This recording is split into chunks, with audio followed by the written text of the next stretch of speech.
Welcome to another scriptural study. In fact, a scriptural word, scriptural calendar, and scriptural astronomical study, in which we will be asking the question, as we do every year before Trumpets or Yom Teruah, and it is this: what stars will the moon rule with for trumpets?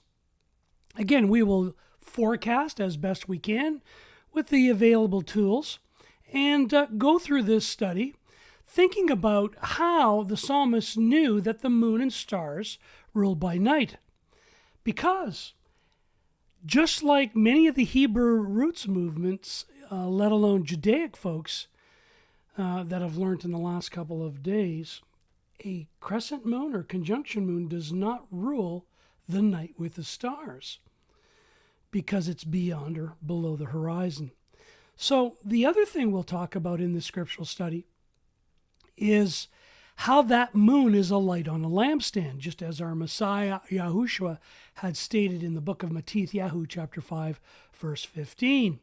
So let's forecast this out. It's very simple to do, and it prepares us in advance to understand, again, how the moon and stars do indeed rule by night, because Yahuwah, our Father of lights, and his kindness is everlasting.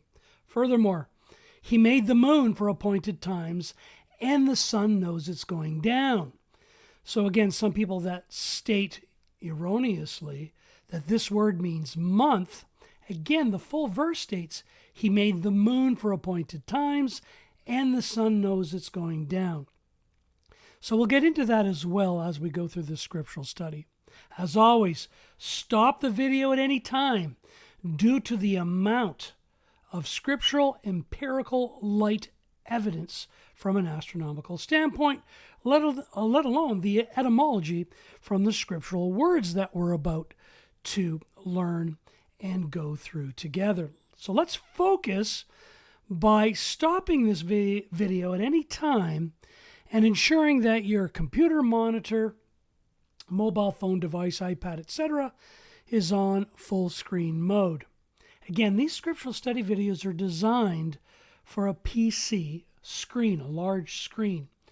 If you do not have access to that, we offer the visuals with the scriptural information and astronomical information in the YouTube description box of these YouTube videos.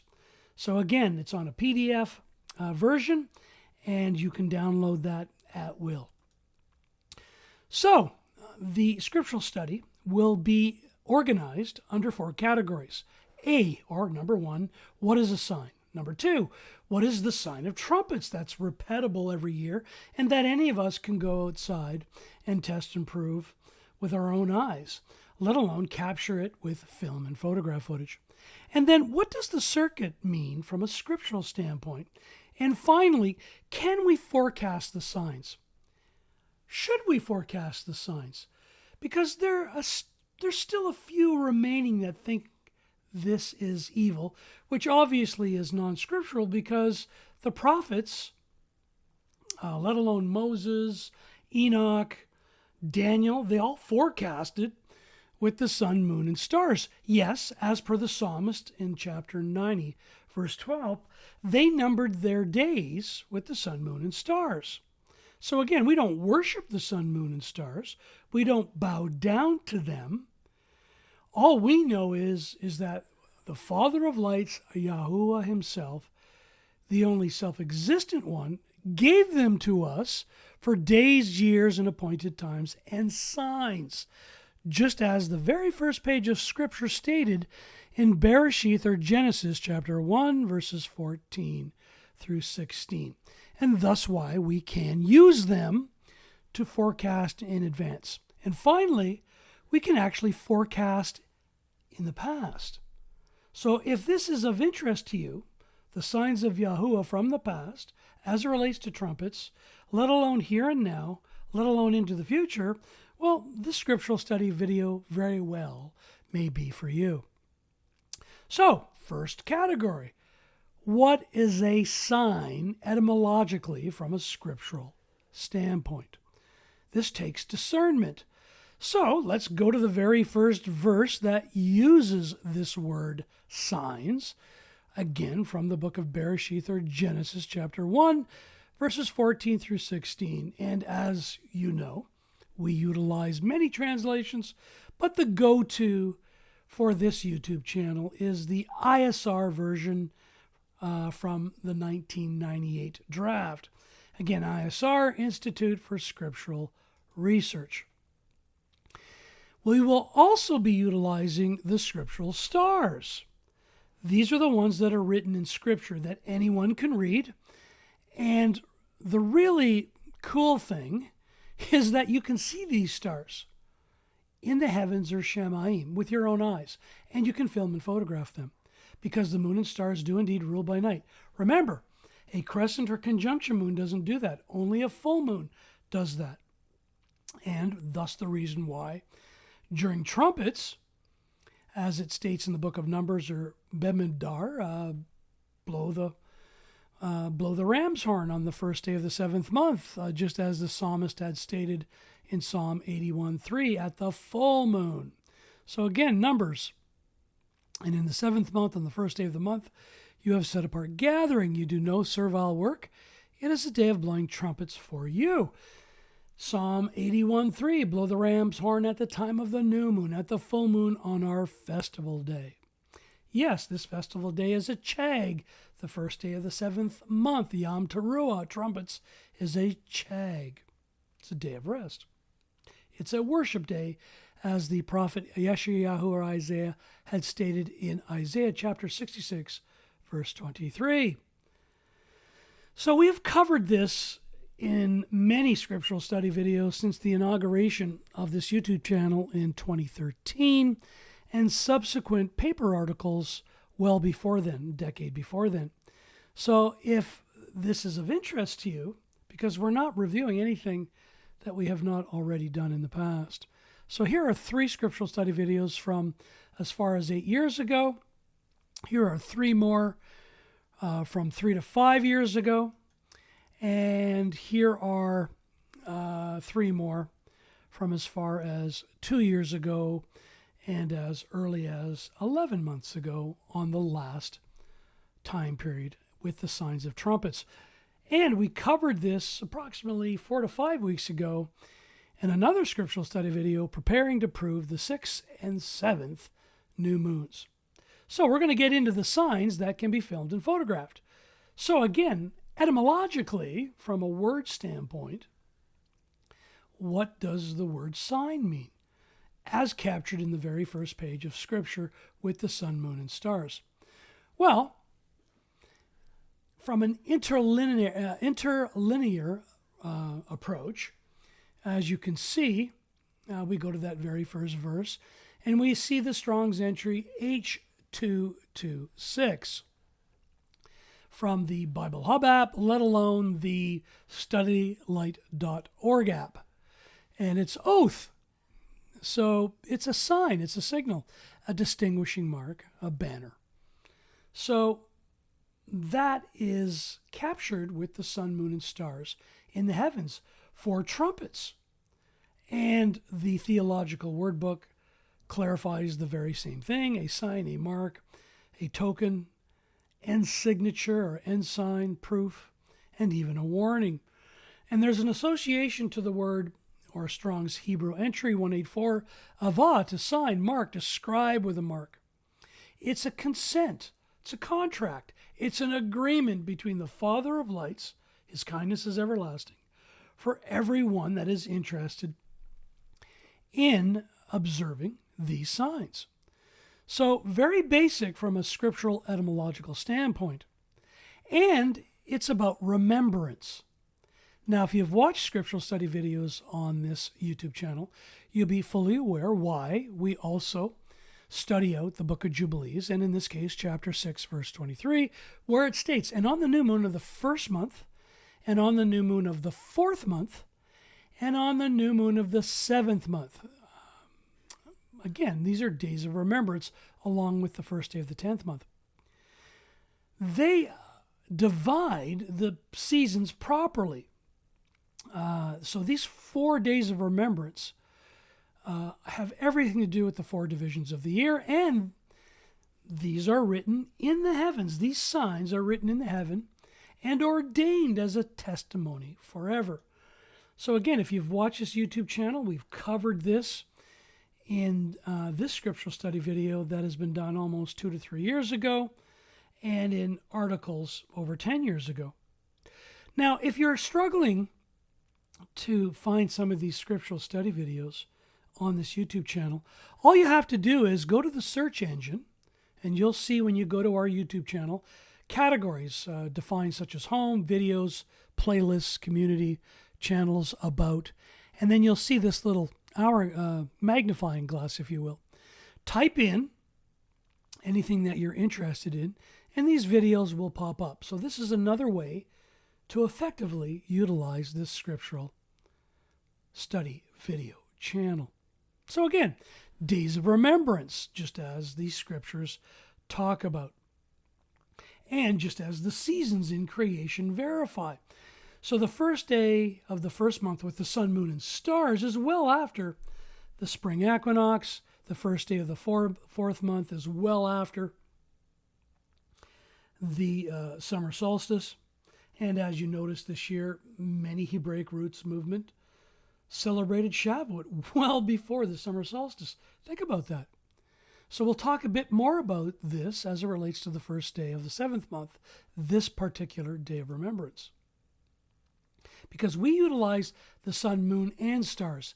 This is not an equinox YouTube channel. This is not a lunar-only model YouTube channel. We utilize all 3 witnesses of light to teach us to number our days in order that our hearts are brought to wisdom.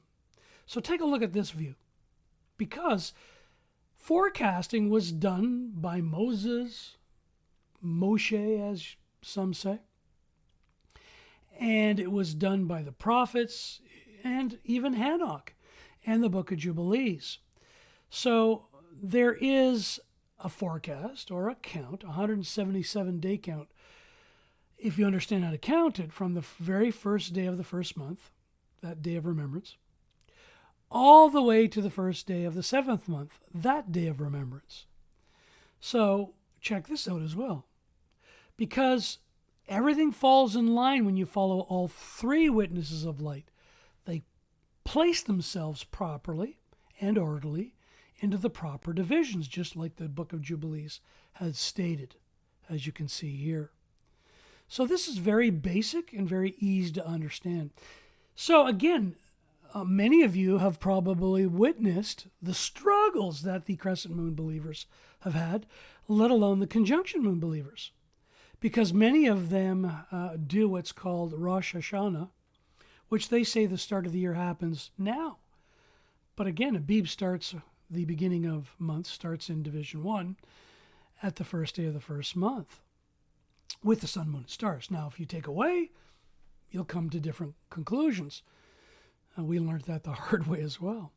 So this is why this is very problematic. But think about this for a moment. The solar believers only are very much like what Rome does. They measure darkness and shadows with man-made devices, sundials, Babylonian sundials, obelisks from Egypt, etc. So again, we don't do that on this YouTube channel because we learned the hard way, and we finally accepted and were willing to never ignore Jacob, or James chapter 1, verse 17. Every good gift and every perfect gift is from above, coming down from the Father of lights, with whom there is no change nor shadow of turning. Remember, this verse doesn't say every good gift and every perfect gift is from a man-made device that measures shadows and darkness. Again, it talks about the sun, moon, and stars. The light, the full light, which we can monitor in a 365.25 solar day year, and with the sun and stars, that produces a 364-day cycle per year, and as we know, the moon on its own produces a 354-day per year cycle. And this is Ursa Major, around the second and third watch after midnight.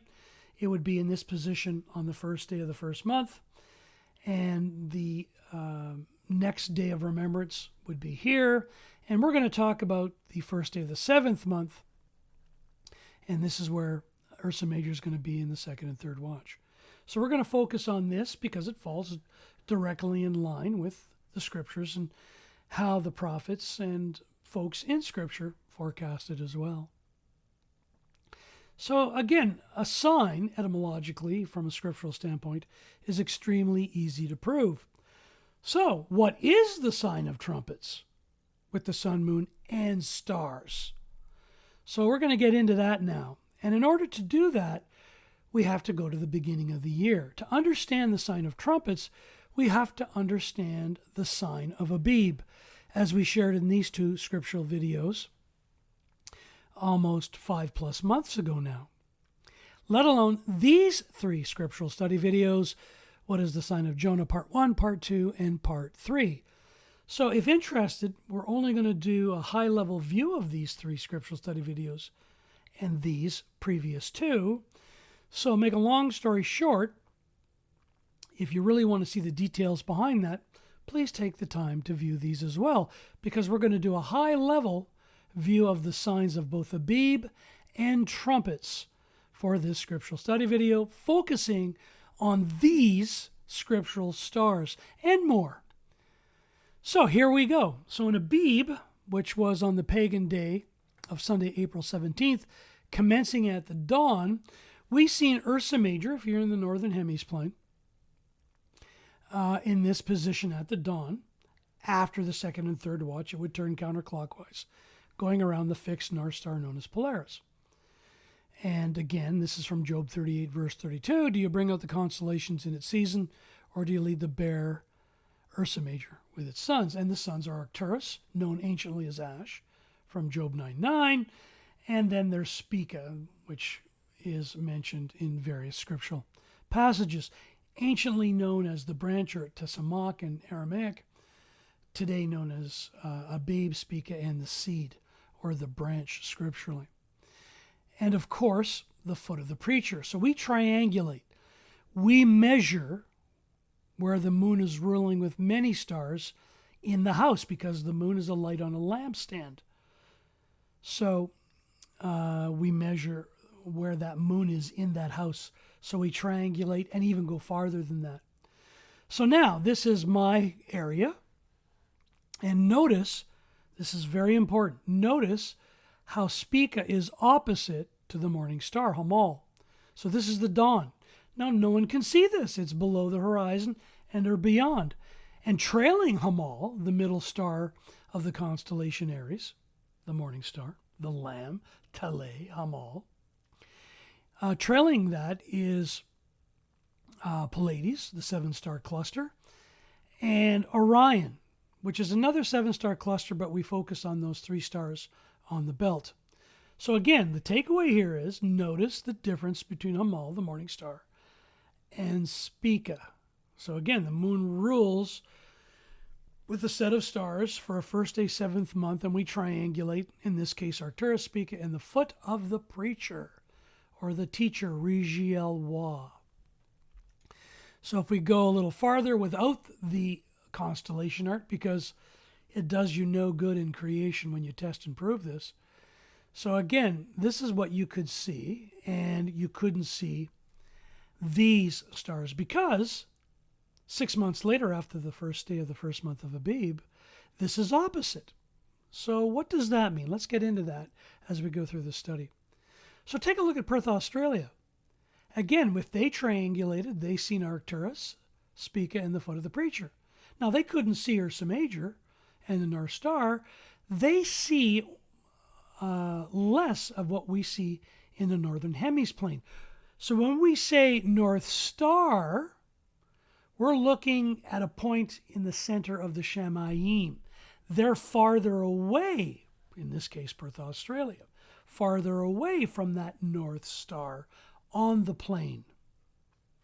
So, make a long story short, this is what they seen. Take away the constellation art or the Mazzaroth, and there it is. So, we do this everywhere on Earth, and we look for the signs of lights that unite us. Now, some people take away, and as such, they create division, which is a form of confusion, chaos. Again, the Father of lights is not the author of chaos and or confusion. So when you test and prove, again, you test and prove what exists from the lights that unite us. You don't get up in the morning to disprove now, do you? But some do. And in most cases, it's unconscious. It's not conscious. But regrettably, and as horrifying as it is, there are people that do this consciously. So again, this is the sign of the first day of the first month of Abib, and why we guard the month of Abib. One of the reasons anyways. So now that we know this, take a look. Same sign, all the way from the Eastern Standard Time Zone all the way over to Australia. So I'm showing all the way into perspectives just to keep things clear and why we guard the month of Abib, right? With the scriptural stars and the sun and moon, because the moon and stars to rule by night for us. Kindness is everlasting. And as we shared, the moon is a steadfast witness. But if you use a crescent or a conjunction, it's not steadfast because it's beyond the horizon. You can't see it. You can't film or photograph it. But the full moon as new moon, as Hanok stated in chapter 78, you can. And that's why we do this. And why the moon is made for appointed times and the sun knows it's going down. So we lean on YaHuaH. We trust in YaHuaH with all our heart. And we do not lean on our own understanding. We look at the lights that unite. There are a few people that don't do this. And again, it's unconscious. But there are those, as terrifying as this is to say, they do want to take away from the lights and create confusion and chaos. Again, we follow this methodology because we can film and photograph it, keep records of it. So if the power does go off one day, we'll know what to do. We will know how to number our days with the sun, moon, and stars, all three witnesses of light. Yes, that light that is placed on a lampstand and not under a basket, but on a lampstand, and it shines to all those in the house, just like these examples just proved. And we have film and photograph footage of this again this year that passed, just like we have for almost 10 years prior to that.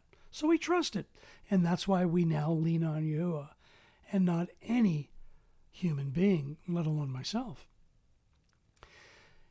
So, what happens 14 days after the first day of the first month of Abib? Is there a celestial event astronomically, and is it prophetic? Well, yes. Marcus in chapter 15, verse 33 had stated that, and when the 6th hour, which is 12 noon our time, came, darkness came all over the land until the 9th hour, 3-hour solar eclipse.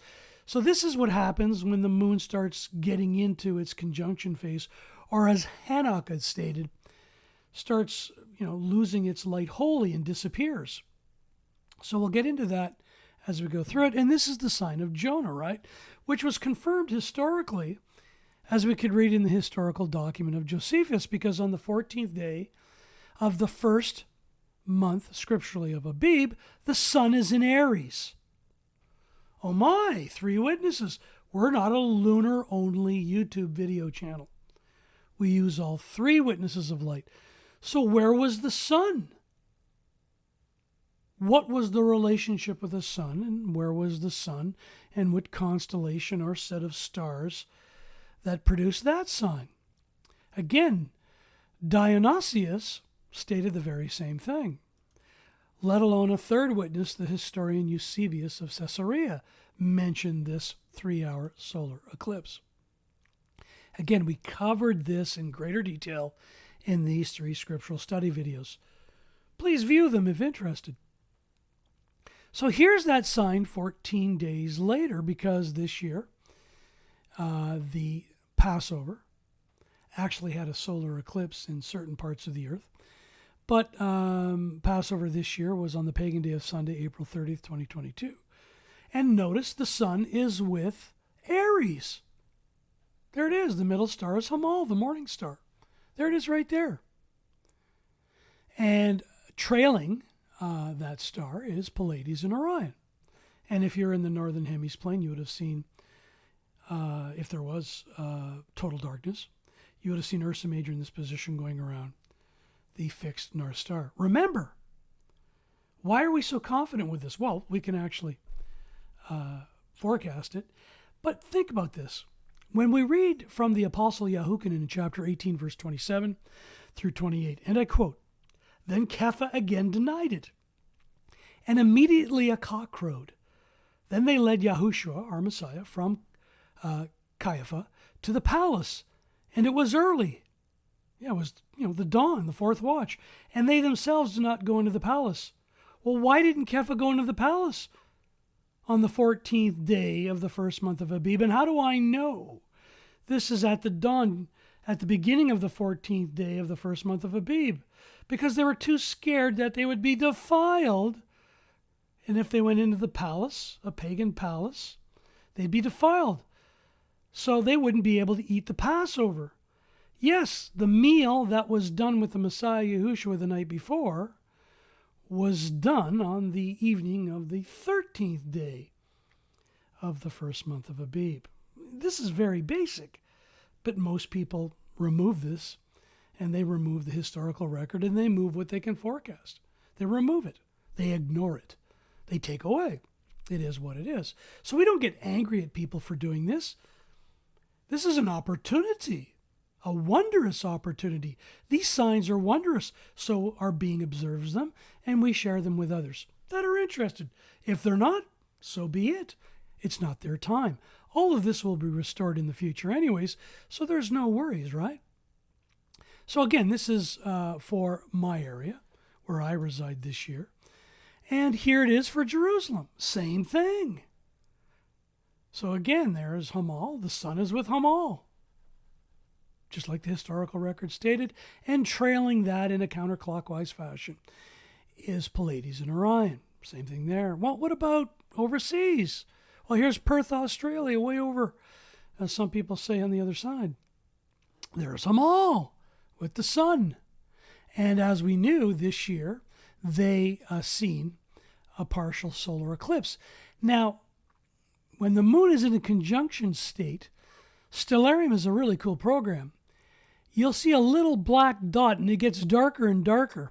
And Stellarium is forecasting that you won't be able to see the moon with the human eye up until it crosses over the sun. So this is a great little feature in Stellarium. So again, very basic. Again, Kepha denied, and then immediately a cock crowed. Again, cocks crow early in the morning.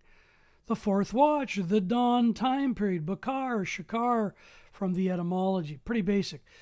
So if you get the first day of the first month correct, you'll obviously get the 14th day of the first month with Passover correct. And you get to go outside and photograph and film this. So what is the sign of trumpets 6 months later? Well, there's Abib again. Again, for my area, there it is. Now take a look without the constellation art. We've already gone through this.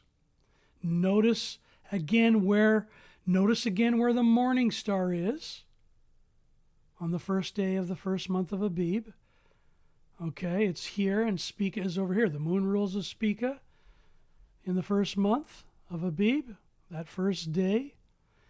And then the morning star is beyond the horizon with the sun. We use all three witnesses of light, and the signs for the sun and the signs for the moon. Again, the moon rules with the stars, and the sun knows it's going down. And we know what Maseroth are with the sun for the first day of the first month of Abib. So, what happens 6 months later with the sign of trumpets? Well, here we are on the first day of the 7th month in my location. Take a look now. It's opposite. The moon is now with Hamal, as it should be. It's a clock. And trailing it, once again, are the scriptural 7-star clusters known as Pleiades, the 7 sisters, as some would say, and Orion, going around the North Star. Now, again, this is my area. I will see Ursa Major in this position at the dawn. Okay, the 4th watch, which goes all the way to sunrise.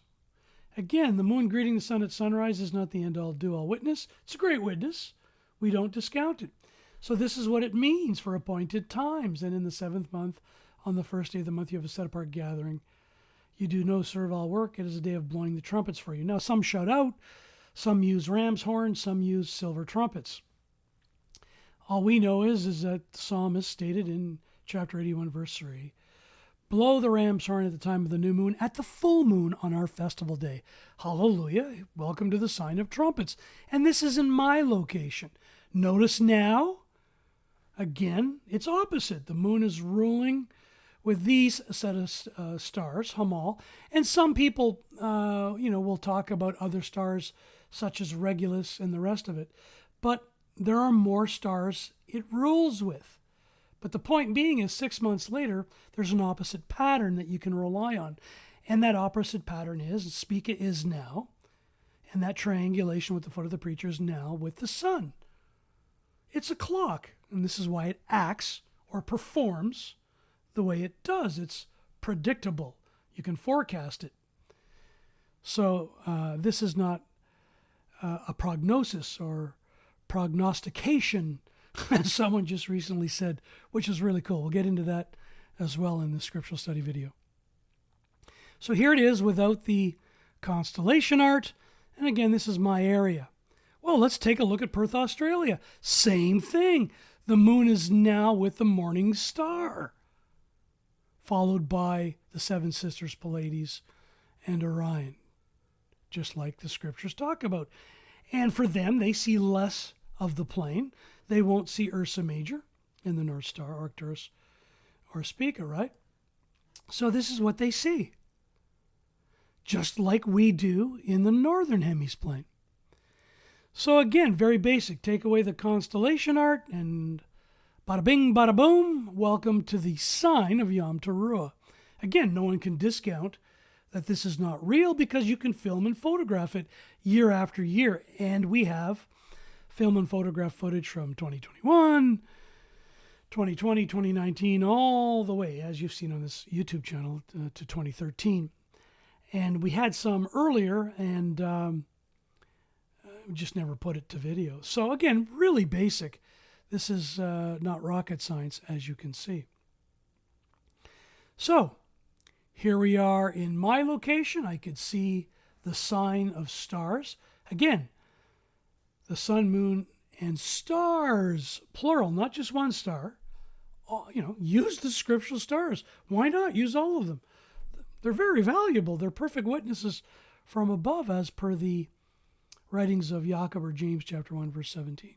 Notice that I'll see the same thing with the moon, and so will the folks in Perth, Australia. Very basic. Very basic. And it's just a wonderful thing, right? So again, some people will take away from this. We're at peace with that. Remember, everybody that's on the Gregorian ignores this entirely. Remember, Christianity, whether you're Protestant, Catholic, Evangelical, whether you're from Islam, Hindus ignore this. And so do the Judaic system, and so do the Hebrew roots and Messianic movements. So very basic to show, very basic to prove. So welcome to the sign of trumpets. And you can forecast it, which is far different than a prognosis, if you will. So here's Abib. The moon is with that triangulation of the foot of the preacher, Arcturus, and there are more stars, and we're doing videos on that to share that in time, Yahuwah willing. And as you can see, 6 months later, it's opposite. The moon is now with Hamal, and the sun is with Spica. Again, first day, first month of Abib, the sun is with the morning star, and the moon is with Spica. 6 months later, it switches. It's a clock, 180 degrees, approximately. The full moon is now ruling with the morning star Hamal, and trailing that in a counterclockwise fashion, Seven Sisters Pleiades and Orion, while the sun is now with Spica, foot of the preacher, and Arcturus. Right on cue with the forecast from Hanok and the 177-day count that we can read in chapter 79, verses 4, as it's laid out here.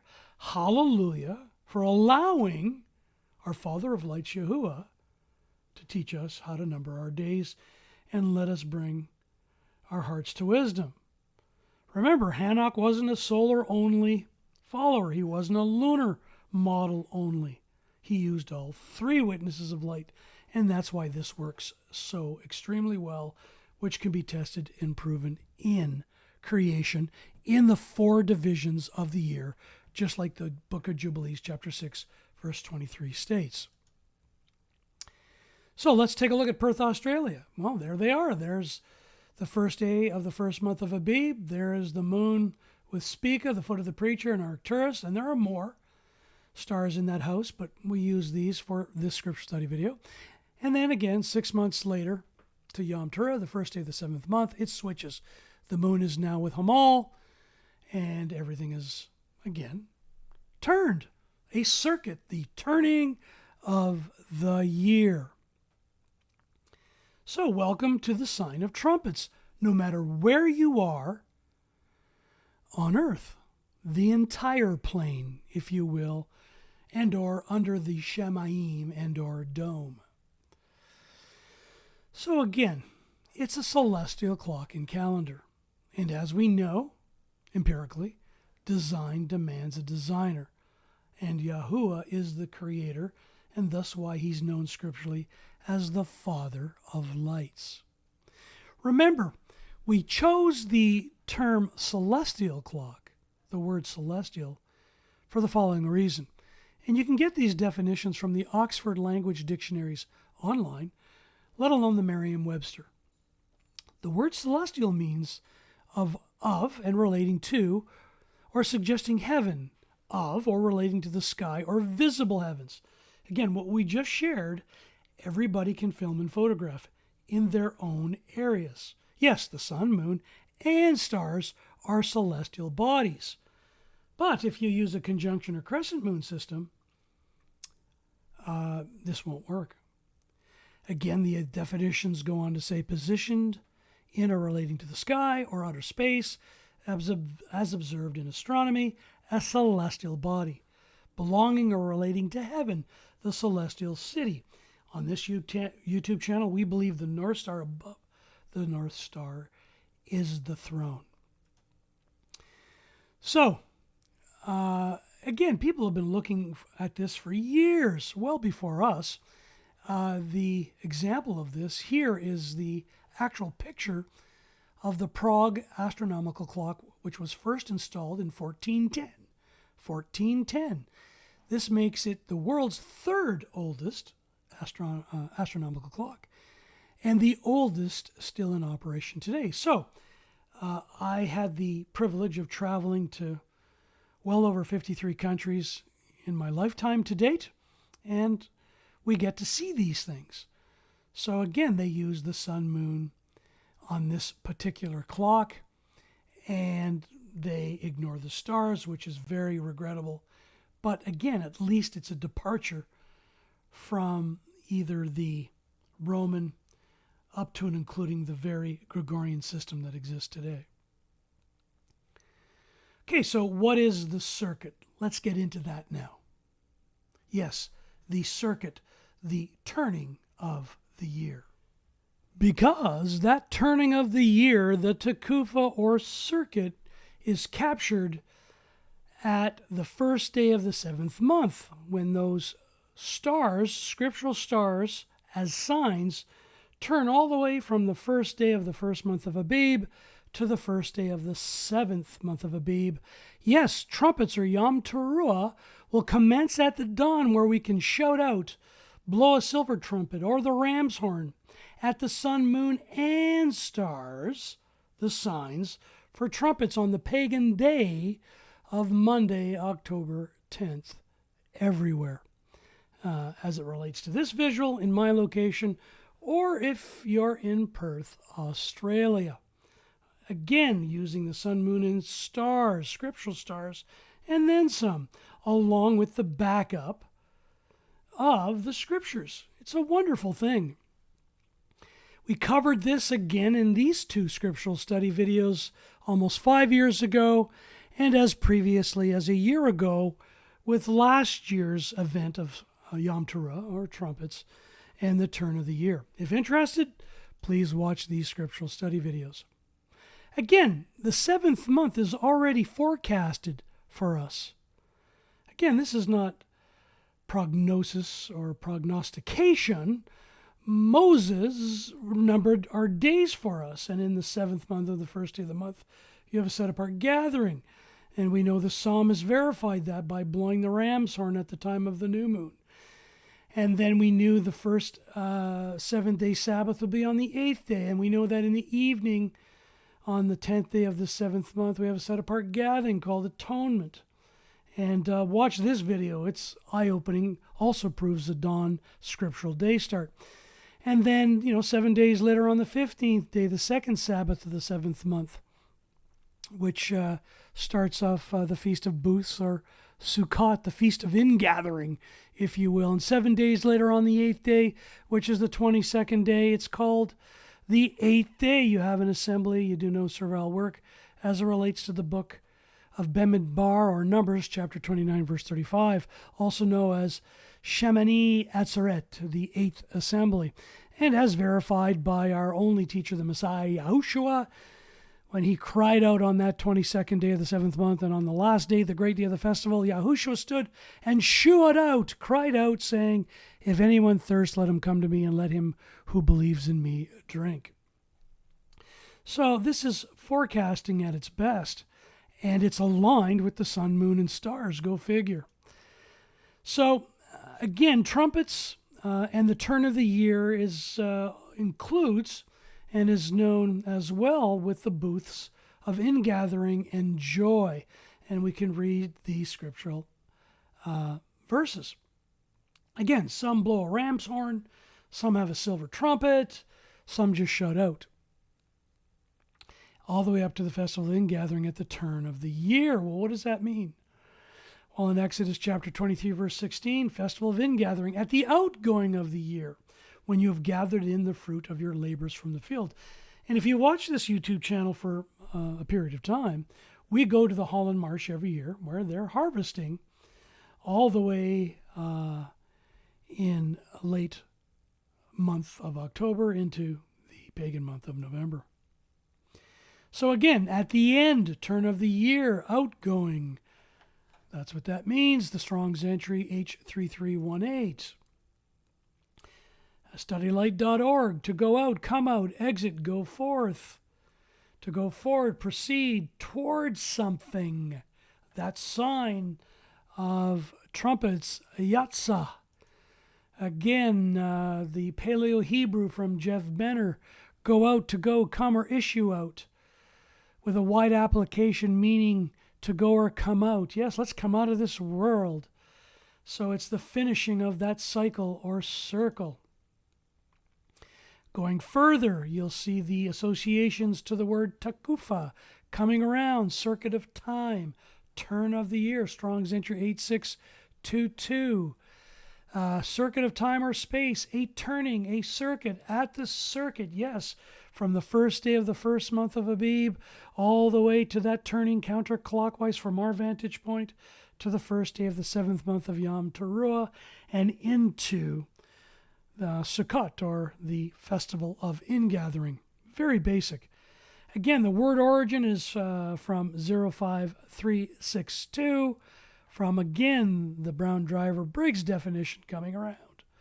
Circuit of time or space, a turning, a circuit. And we get into this primitive root word, nakaf, to go around, compass, round, to make the round, complete the circuit. Yes, the festival and gathering, the completion of the circuit at the turn of the year. Again, the Paleo-Hebrew pictographic is very clear in this matter. circle, encircle, to go around, to enclose, or go about, to make round, to complete the circuit, as we read in Job chapter 1, verse 5, when the days of feasting had completed their circuit.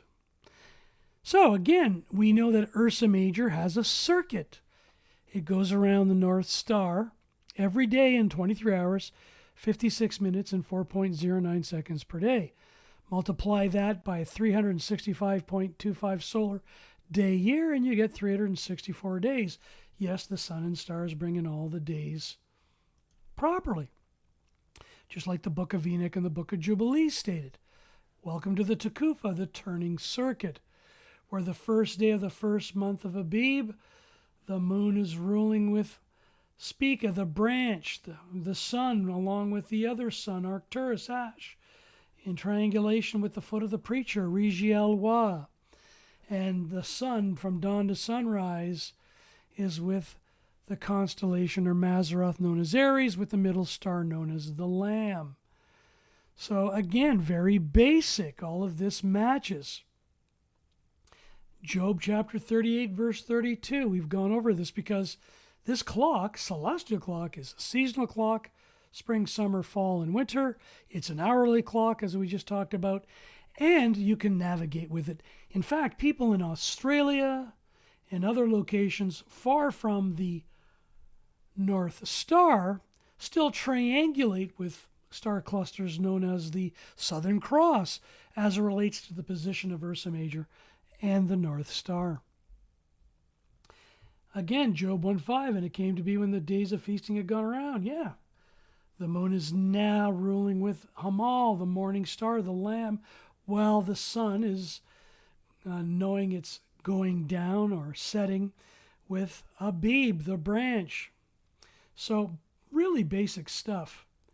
And again, if you understand the second and third watch after midnight, you'll see Ursa Major in this position in the spring, pouring out its water from its bowl. And 177 days later, like Hanok stated, you get into the harvest cycle of the first day of the 7th month, all the way to the festival of ingathering. And then again, the moon at this point, the sign, is with Hamal, the morning star, followed by Orion and Pleiades. So this is very basic and doesn't really take much effort. Again, forecasting is very easy to do, but there's something really cool we're going to share in this video. Again, forecasting is a transitive verb to calculate, number, or predict some future event or condition, usually as a result of study and analysis of available pertinent data. That pertinent data is the witnesses of light, sun, moon, and stars, that you can calculate the future with, let alone you can go back in the past. And many folks that try their hand or hat at prophecy fail to realize this. So we're going to share some examples of going back in the past and how great it is, let alone fun, to understand what happens with the sun, moon, and stars as it relates to days of gone by, days of past. So that's the circuit. So we're going to get into now, can we forecast the signs? And is it evil? Should we be doing this? Because some people think it's a mystery that new moon days only show up on the new moon day. Think about that for a moment. That thought or train of thought came from Babylon, where the priests of Babylon would tell you when new moon day was. Only they could find it. Meanwhile, as you've seen, you can forecast it well in advance with the sun, moon, and stars. It's not a mystery. But if you like mystery world religions, you know what that is all about from a prophetic standpoint. So again, forecasting is very easy to do at present, from the past, let alone into the future, as long as you utilize all of the scriptural writings as well in this bottom right-hand quadrant. Again, they're tried and tested. Sun, moon, and stars are a celestial clock. They're very reliable. Take a look at this. Because recently I seen some individual post this, and they said, well, prognostication can't do that. Well, let's read etymologically what that means. Foretelling or foreshadowing of future events by present signs. Present signs. Especially act of making a medical prognosis. When you use the sun, moon, and stars, you're not making a medical prognosis. The French definition goes on to say pronostation, if I say that correctly, and directly from the medieval Latin. Noun of action from past participle stem to foretell. Well, you're not foretelling anything. The sun, moon, and stars are a clock. A wall clock doesn't foretell anything. It's reliable. It's a timing piece. So, again, it also goes on to say a sign to forecast weather. Well, we're not forecasting weather here now, are we, with the sun, moon, and stars? We're using the sun, moon, and stars for what? Signs, appointed times, for days and years. Interesting. Totally two different definitions, but that is the mind of man as compared to the thoughts of YaHuaH. So these are great things that happen. They give you these wonderful opportunities to share the whole, yes, the full meaning of signs, let alone, in this case, forecasting. Take a look at this. New moon days are not a mystery, just as noon on a man-made clock is not a mystery. So we know on a man-made clock, when the hour hand, the minute hand, and the second hand hit the 12, it could be noon. And we know in advance how to forecast that. No different than the sun, moon, and stars. Unless you're from Mystery Babylon, those world religions where the priests determine it. No. No man, no woman, no man-made drawings, sun, moon, and stars in the Shamayim that you can film and photograph, which come with empirical data, as we share in the forecasts. Moonrise, moonset, percent illumination, percent to true north, percent to the degrees to the horizon. So again, it's very basic. Degrees to true north, I should have said, rather than percent. So again, it's all backed up by the scriptures, very easy to prove. So don't look at this timing piece as a weapon. We don't use a wristwatch or a wall clock as a weapon. And furthermore, think about this. Why would humankind give more credit to the reliability of a wristwatch or a wall clock and then turn around in the very same breath and go, hey, you can't determine new moon day in advance. I know we can do 12 noon or 12 midnight with a wall clock or wristwatch, but the sun, moon, and stars aren't that reliable. Oh my, oh my, oh my. But it is what it is. We're at peace. Hallelujah for the opportunity to share these things that actually occur in this day and age. It is what it is. So again, New Moon Day will be on the pagan day of Monday, October 10th, all over Earth, commencing at the dawn. And if you use all of the witnesses of light, and we're just going to share this view in the fourth watch from dawn to sunrise. Day before New Moon Day, and the day after. Now take a look at the moon. The day before, which is the pagan day of Sunday, October 9th, the moon is still waxing. From dawn, it's 99.7 to 99.8. In mine area, for this month, we're not going to have that scenario we did in the 6th month. It's not going to greet the sun at sunrise at that moment in time. It will greet at the dawn. But look at New Moon Day. It's stopped. It's become restored through that day, the 30th day of the 6th month, and going to the dawn, it's been fully restored, greets the dawn at 99.7, its fullest illumination. It's been already restored. And by sunrise, it's in its waning phase. And it greets the sun at sunrise at 6:46. Look at the following day, the 2nd day of the 7th month, which is the pagan day of Tuesday, October 11th. It greets the sun at 5:52 a.m. We're 34 degrees plus above the horizon. But notice the illumination. It's completely in its waning phase. Welcome to the restoration of all things. If you understand how the moon is being restored from month to month, it's a wonderful witness. And it unifies us all over Earth, as we have proven with the scenario in the 6th month, especially with the example from Mexico City. Take a look at Jerusalem, Israel. Same scenario. Same scenario. Stop the video and really take the time to look at this. Look at Perth, Australia. Same scenario. Look at Anaheim, California. Same scenario. Yes, the new 7th new moon will indeed once again prove a dawn day start. This is why all of the witnesses are wonders and why our being observes them. And again, this does not include the stars, that wonderful celestial witness that gives us the signs, along with the sun and moon, as we can see on this chart. Again, the moon is the light on a lampstand. If you wait for sunrise, you very well could miss it, as we've shared on Stellarium in so many ways. Remember, if you wait till sunrise, you're not going to see the stars, the sign of the first day of the 7th month with trumpets. It's that simple. It's astronomical. So remember, we look at the whole face of the earth, and all through the daytime period, from Shemesh to Shemesh, sunrise to sunset, and we watch a Reb, the start of the first watch, the evening, all the way into the second watch, and third watch, when that moon is a light on a lampstand. Our eyes go before all 4 night watches to study the Word. All the way to the fourth watch, the true scriptural start of a day, Bakar Shakar, first light, daybreak. And that's why we rise before the dawn and cry for help. We shua for help right here.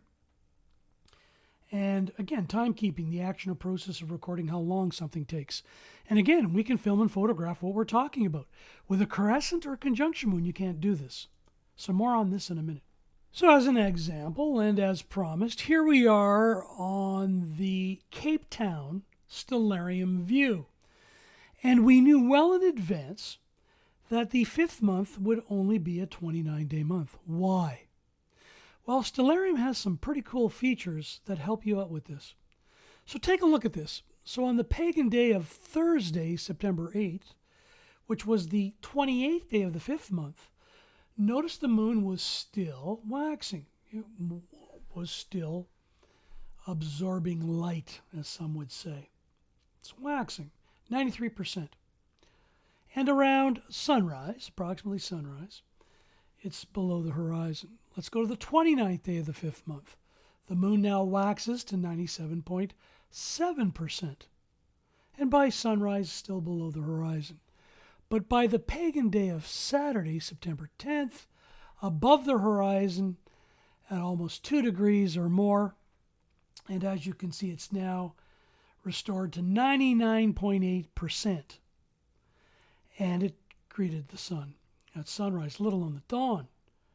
So again, new moon day is not determined by the moon greeting the sun at sunrise. There's other witnesses. And as we can see, you get the scenario at the dawn where the moon is at its highest illumination for any given month and or is fully restored at 100%. But in this case, by sunrise, it was 99.8. It's at its highest illumination because the next day, on the pagan day of Sunday, September 11th, it's waning to all the way to 99.2, and by the 12th, 96.1. So the feature on Stellarium that's really great is, if you look at it, while the moon is waxing to this level of illumination, the dot in the middle, as you can see, right there, that represents the moon. And that white dot means it's fully restored, meaning it can be seen with the human eye, let alone filmed and photographed. Now, we know the 15th day of the 6th month was going to be on the pagan day of Saturday, September 24th. So what happens to that white dot on Stellarium? What happens to that nice feature? Well, let's go to the 24th. And we know sunrise. Again, we'll keep it around that area. Now take a look what starts to happen. There's the 21st, and we'll blow it up a little bit. There's the 23rd. Look at that dot. It's not white anymore. It's going dark. And that's what happens on the 15th day of any scriptural month, just as Hanok had stated. He stated that the moon would wholly disappear and its light. Well, why? Well, the greater light is blocking out the lesser light. That's why the moon's called the lesser light and the sun is called the greater light. And notice,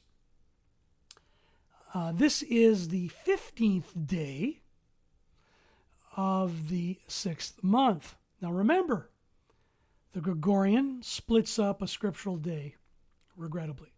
So as you go through the rest of the day, all the way into the 25th day after midnight, it even gets darker. So this is the challenge that everybody had that is in the Judaic world religions, the Messianic and Hebrew roots movements, whether they're conjunction or crescent moon believers. They really struggled this year. If you're watching Facebook, Instagram, Twitter, they had trouble. Why? Because the greater light blocks out the lesser light. And they didn't know what day. And the other problem that these folks say that it's the start of the year when in fact it's not. Well, very simple to prove. And this is the example from Cape Town, South Africa. Well, now we know that the 6th month is a 30-day month. How do we know that? Well, we know it at sunrise on the day when the moon is fully restored. The sunrise time period will be 6:11. So now let's go all the way to 6:11. Now take a look. There's that dot. It's dark because we're still wrapping up, again, the 15th day. Let's go all the way to the first day of the 7th month, Yom Teruah. The moon disappears here as we go through each day. And it'll pop back up again, close to the sunrise time period. And there's that moon again. Now look at that dot's not dark anymore. A great feature on Stellarium. Remember, Stellarium can't get it wrong. If they do, they're in deep trouble. So here we are on the pagan day of October 8th, and it is the 29th day of the 6th month, and that moon is waxing, 96.2. Take a look at the 30th day.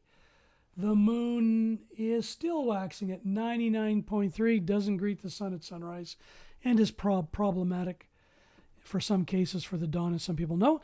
And by the 10th, the first day of the 7th month, boom, it's at 99.9%. Again, it's either going to be fully restored at the dawn and or its highest percent illumination. Why? Again, this is Monday, the pagan day of October 10th.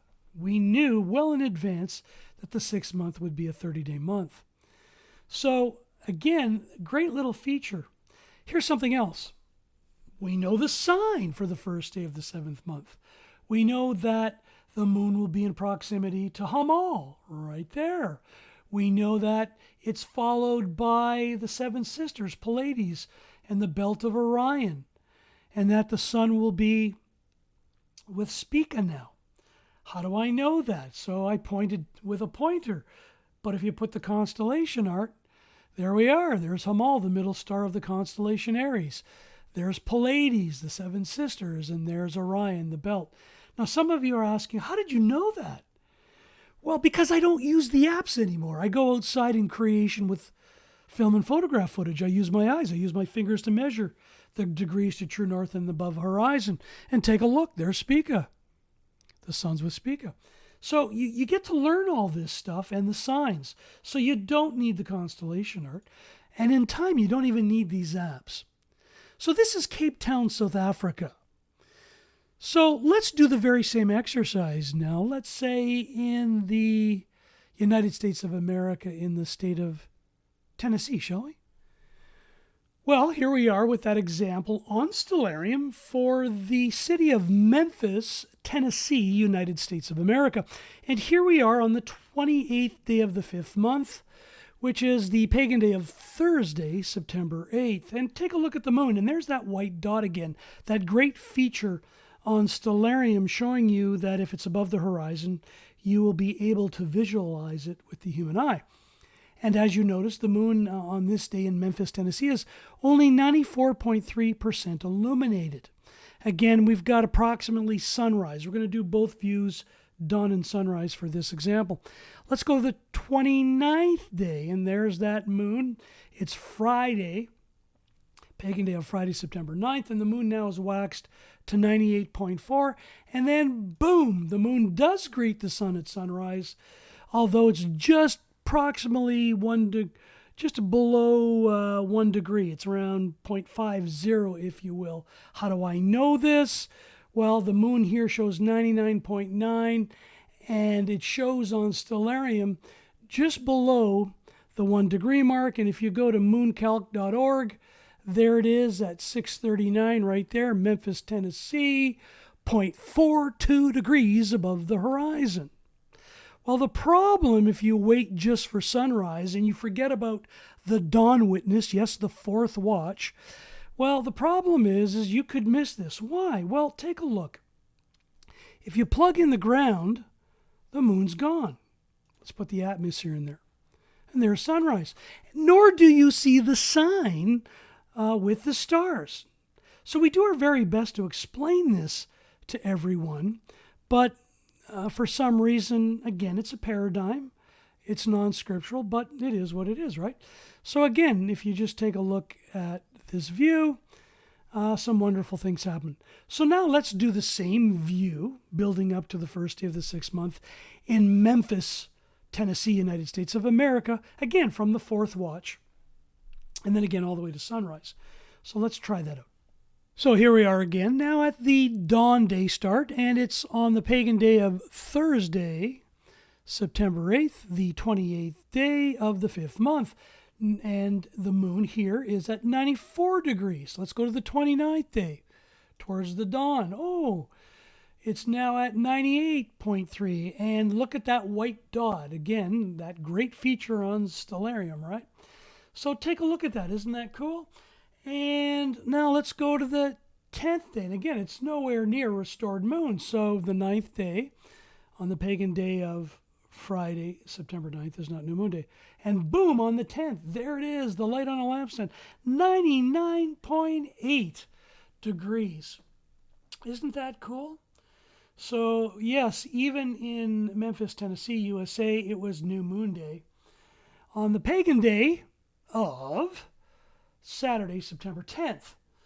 So let's take a look now. Let's go all the way to sunrise and see what happens. Check out the 99.8 degrees illumination, and let's go all the way through. Now, let's do something else first as well.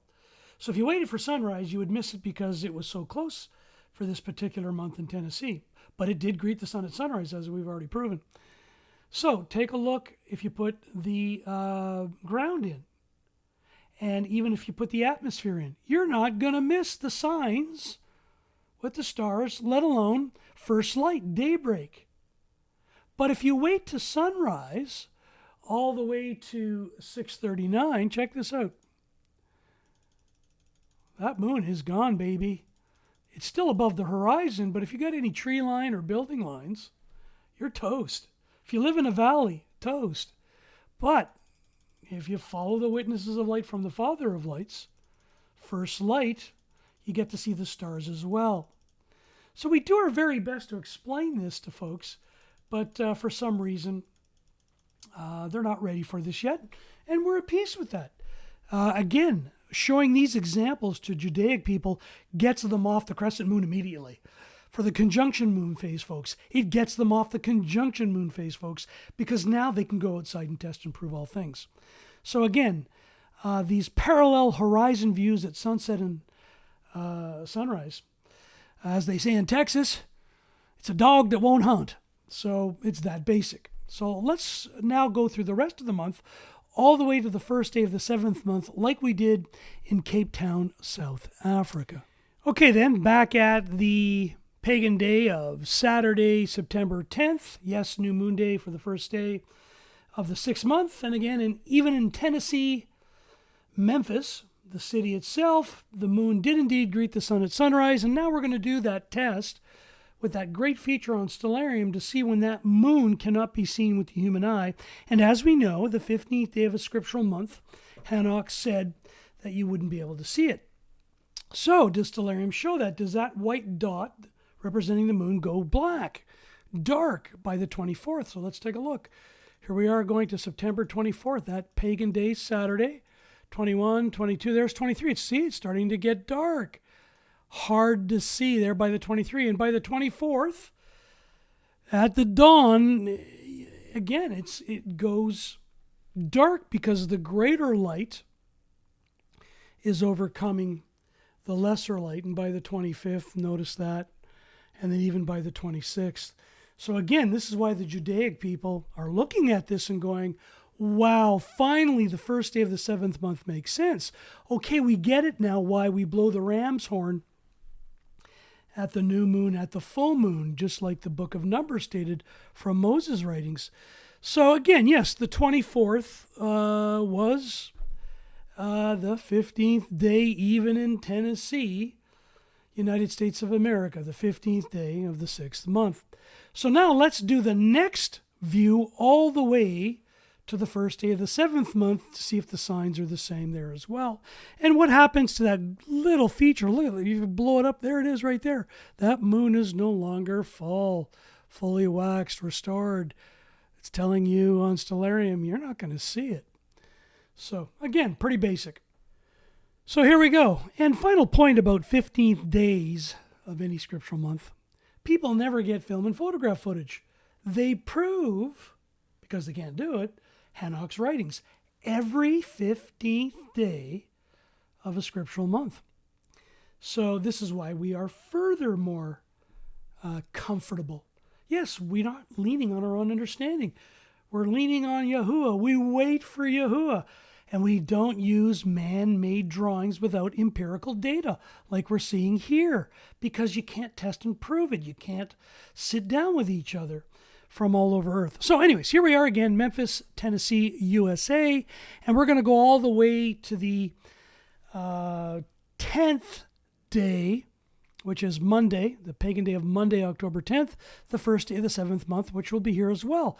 So here we go, and there's that moon. It's dark. Now watch. That little dark dot is going to go away, and as we get closer to the 10th, there's that dot again, and here we are on the 8th. It's the 29th day of the 6th month. Again, 6 months, a 30-day month, and that dot's white now. Now take a look, and we know sunrise is going to be at 7:01, so let's plug that in. 7:01. 7:01, there we are. And here is the 30th day, still below the horizon at 99.7 the day before, 97.4, back to the 30th day, 99.7, and then boom, first day, 7th month, where the moon is now 99.6, and it's just a wonderful thing. Now the dawn, on the other hand, was at 5:37. So let's take a look at that. Let's go to 5:37 now. Let's go to 5:37. 5:37. And notice the moon is 99.7. But notice we put the ground and the atmosphere in. First light, sun, moon, and stars. You see the sign. You see the sign. So there is the morning star. Isn't that cool? Morning star, the dawn, Bakar, Shakar. There's Pleiades, and above is Orion. So if we go to the sunrise time period, which is 7:01 on this day, let's see what happens. 5, there's 6. Look what starts to happen. You start to miss the stars. 7:01, there it is. Now, it's a pretty good degree on this particular day, and no one's going to have trouble like they did on the 7th month. But if you live in a valley or mountainous areas or cities, you're toast again. Please, there's a reason why the prophet YaHsome stated what he did about the land of sunrise and sunset. Shemesh, that is a Babylonian deity. Again, everything attached to solar worship. So pretty basic. Well, let's go take the ground out and the atmosphere. So how did I know where Hamal was? How did I know that? Right there. How did I know the seven sisters are right there? How did I know Orion's right there without the constellation art? You can only know this looking at a Stellarium view if you go outside in creation without the apps and the rest of it. Practice makes perfect. Perfect practice makes perfect. So a great view. And again, if you put in the Stellarium art, there it is, the Belt of Orion, Pleiades, Seven Sisters. And look at this, the Seven Sisters. The center star is the Almighty One. Let's see if I can get it here. Seven star here. Let's see if I can do it. I can't do it. Can't do it. Can't seem to get it there. Oh, come on. There it is, right there. Almighty One. Isn't that cool? So anyways, if this is of interest to you, we have workshops on this subject matter.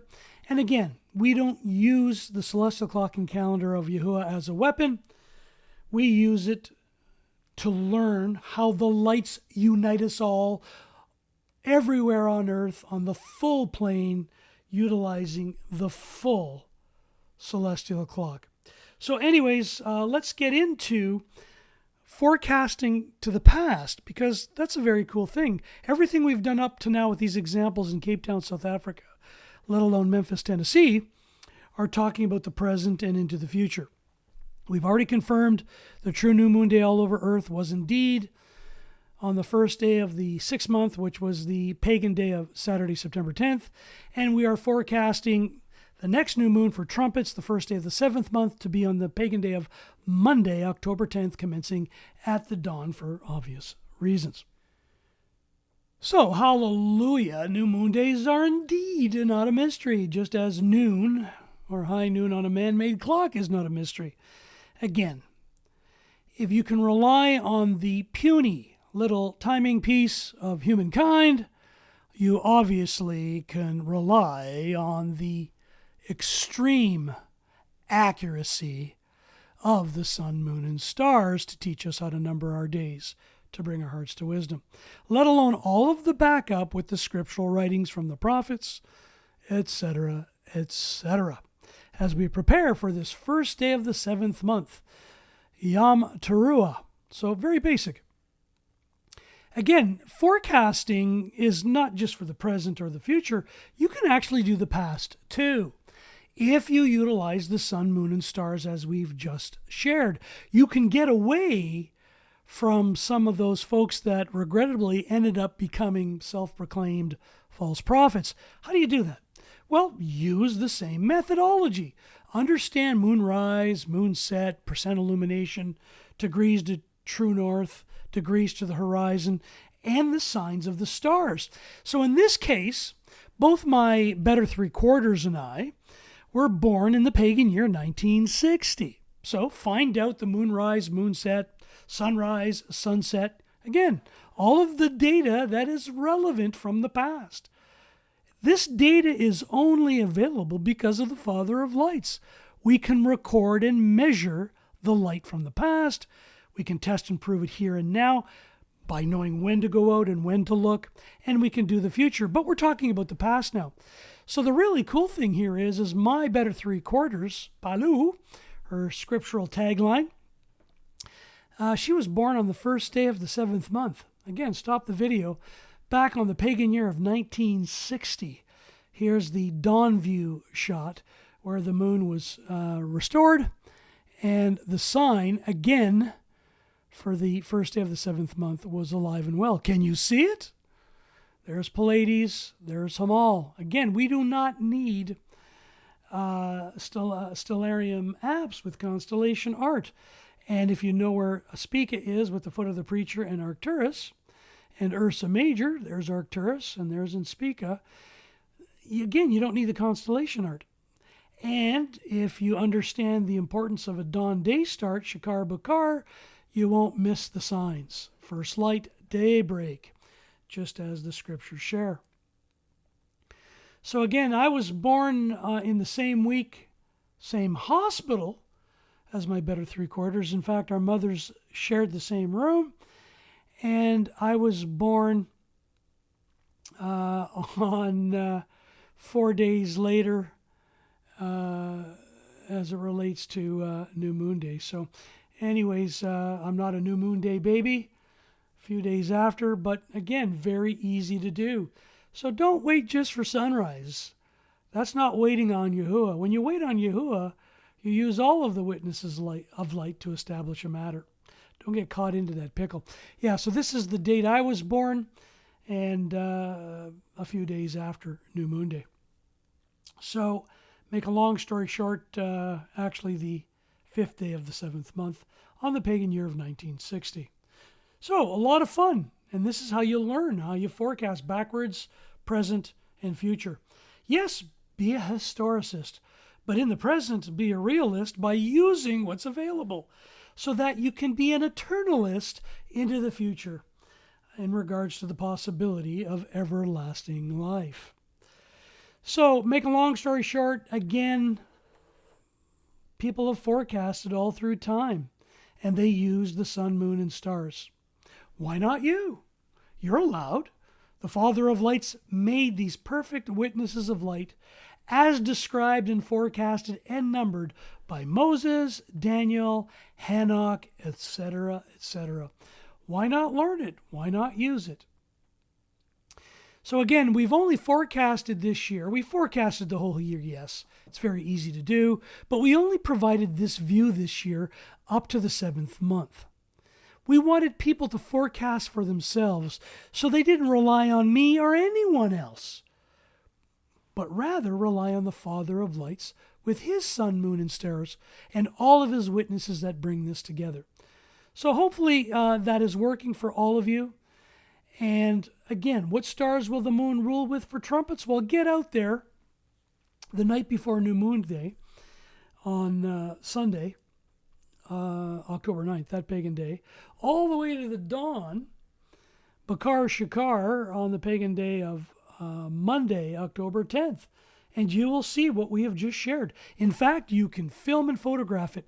And we're looking forward to those photographs and film footage once again, and we'll share them as best we can. And if you can as well, get your silver trumpet, shout out your voice that it's trumpets, or blow the ram's horn. We'd like to share that with others because it's very encouraging. So those folks that are still imprisoned in Christianity, whether they're Protestant, Catholic, evangelical, or those folks still imprisoned in Islam with crescent moon belief systems, let alone atheists, let alone the Judaic world religions, let alone the Messianic and Hebrew roots movements. This is very encouraging to them to get off the system because the system that they're using is extremely problematic. They can't film and photograph it. So this is why we make these requests. It is extremely powerful to share. So as always, we call upon the name. We shout out to the name. We cry out to the name Yahuwah, Shua. We cry out to the Father of Lights, Yahuwah himself, the only self-existent one, that these scriptural study videos will provide value to you and all of your loved ones. Until next time, may the Messiah Yahushua be in everything we say and do. Have a YAHsome day, folks.